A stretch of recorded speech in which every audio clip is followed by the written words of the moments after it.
Hello everyone! Ciao a tutti! Pang-dalawang araw ko na dito sa hospital. Me, myself, and I. Dito kasi sa Italia, hindi uso ang kasama sa ospital. May oras lang ng dalaw. Sobrang sakit. Nawala na kasi yung epekto ng anesthesia. Ay, salamat naman at nilagyan ako ng pain reliever dahil hindi ko na talaga kinakaya ang sakit. Medyo tumatalab na yung pain reliever. Try kong matulog.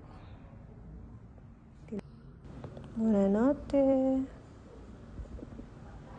Good morning. Nakatulog naman ng 2 hours kahit paano. This is my breakfast. Finalmente. Hilo-hilo pa. Dito nga pala nakalagay ang te. Ito ng konting sugar. Normal lang daw na naikot ang kanin. Normal. Sakit. Buti na lang din medyo malakas ang pain tolerance ko. Nilagyan niya ulit ako ng antidiuretic.